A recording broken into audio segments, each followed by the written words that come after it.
Today's session we are going to see about array. First of all, we need to know what do you mean by array, why we are going for array. First we can see what do you mean by array. Array is a collection of data that holds fixed number of values that are all of same type.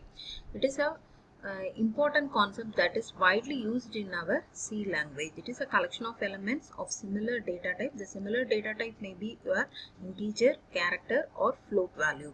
Array may be defined as a group of elements that share a common name and that are defined by its position or index value. The element of array should be stored in a continuous order in our memory. Next, why we are going for this array? Can we imagine how long we have to write the declaration part by using normal variable declaration? Suppose we need to store 100 student marks. It is possible to write both read and write statement. It is very tedious process. So in order to eliminate this drawback, we go for a data structure that is known as array.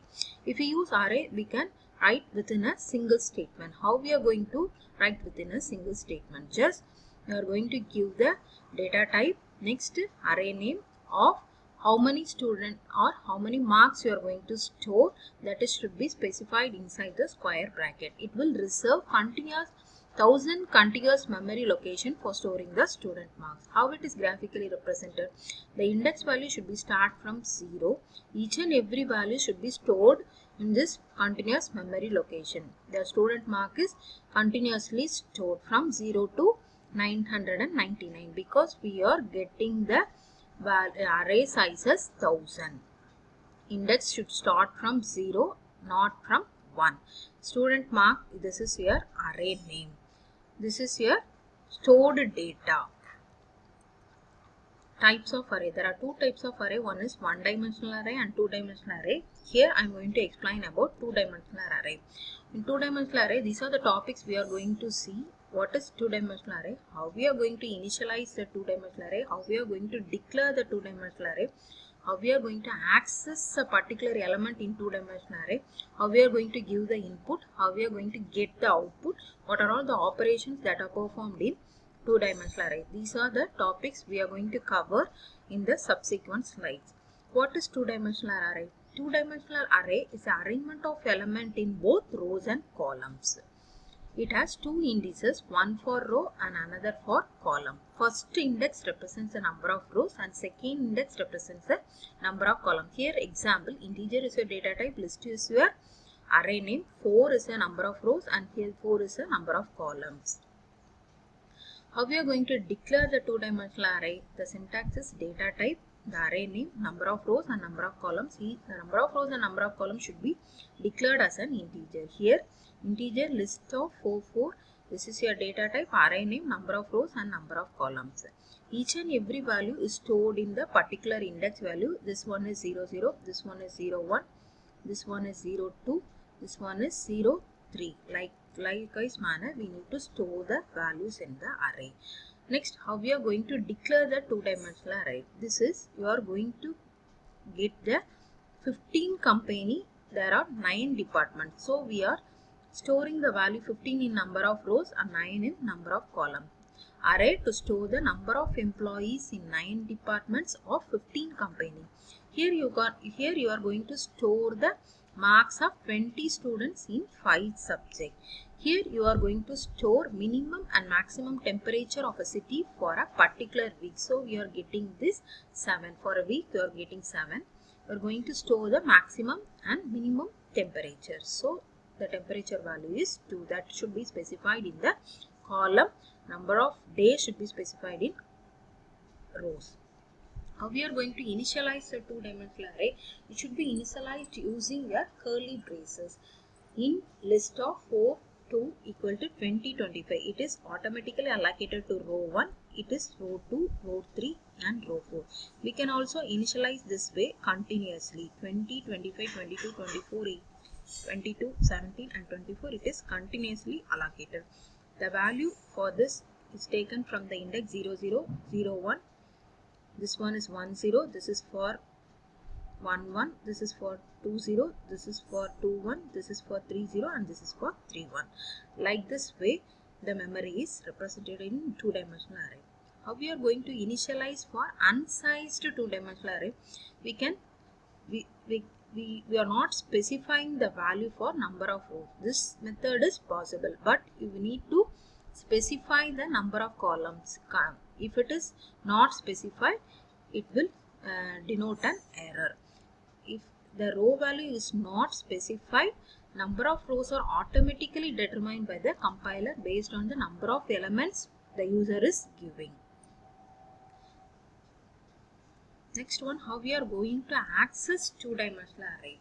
It can be accessed using two indices, that is row index and column index. With the help of that, we can access a particular element. The syntax for accessing the two-dimensional array element is you are going to specify the array name, row index value, here column index value, that may be a 0, here 0, equal to value or expression. Here the user need to specify the value as 56, 67 or any value. This way you are going to access the two-dimensional array element. Example, here you are going to specify the values like this continuously. If you are going to access the element which resides in the first row and first column, we need to check this. Which is your first row? This is your first row. This is your 0th row, first row, second row, first row, first column. This is your 0 value, this is your first value. So 76 it displays. If it is 20 means second row, first column, that is 0.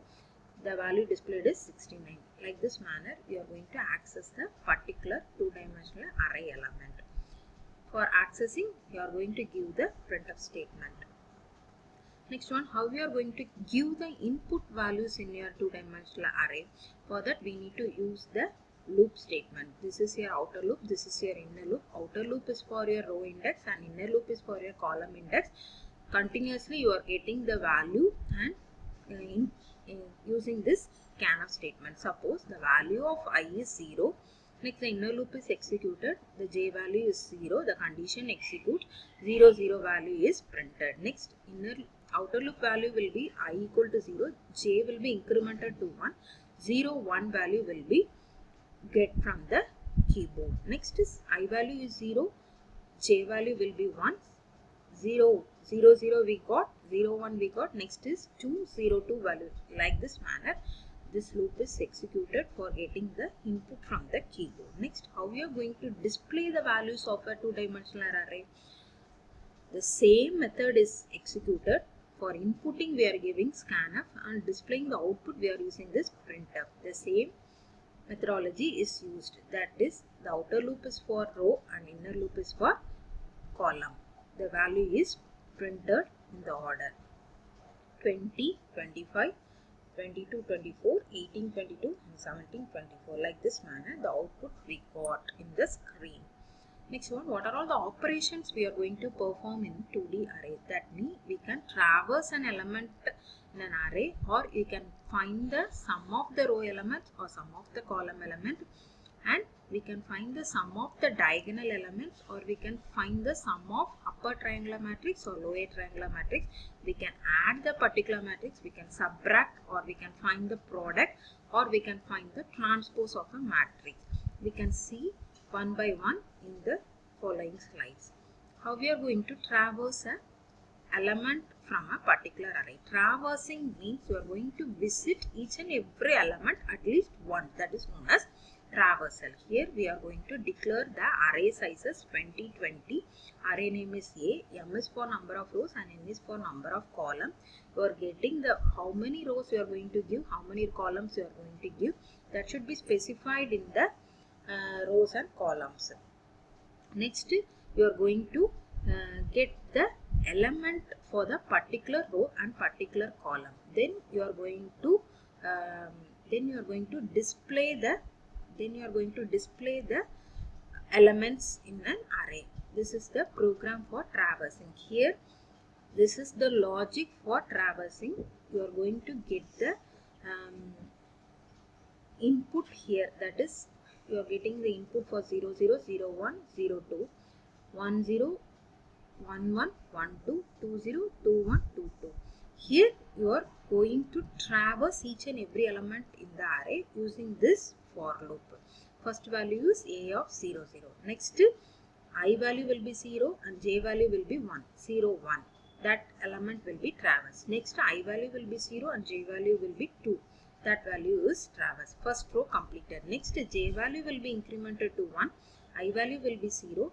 A of 1 0. Next 1 1. Next 1 2. Next j value will be incremented to I value will be 0. 2 0 2 1 2 2. Like this manner we are going to traverse each and every element in an array. This is the output. You are getting 2 rows and 3 columns. So 2 rows means 0 is a 1 row and 1 is another row. These are the 0 0 value, 0 1 value, 0 2 value, 1 0, 1 1 value, 1 2 value. Next, the elements of the array are printed in the matrix format. This is the way we need to traverse an individual element in an array. Next, we are going to find the sum of row element. That is, we are going to calculate the row element sum. The same logic is repeated. The array size is declared as 2020. M is for row and N is for sum. Then you are going to calculate the sum. So you need to declare the variable as sum. That value should be initialized to 0 because it should be initialized to 0 or else it will take some other garbage value. So you are going to initialize the sum value to 0.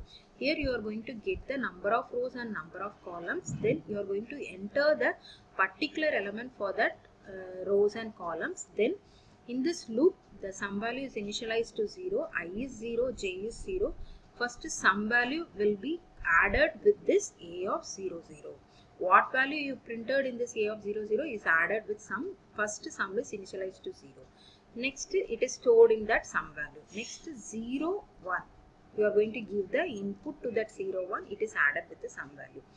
First row sum is calculated and it should be printed as sum of rows. You are going to get the input as row for as 2 and column as 3. The value is 283. First you are going to add this. That is a syntax. Sum equal to sum plus a of ij. Here if you put sum increment operator here equal to sum plus a of j. Sum equal to sum plus a of j.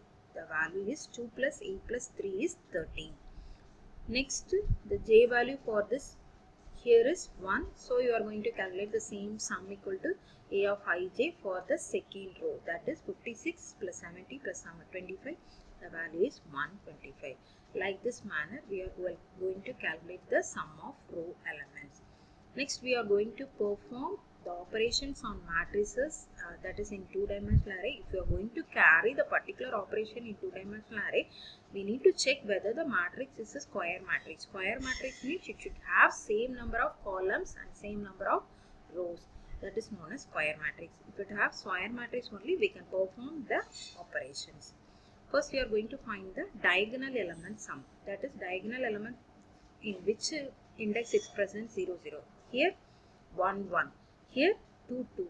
The I value is equal to j value in the main diagonal element.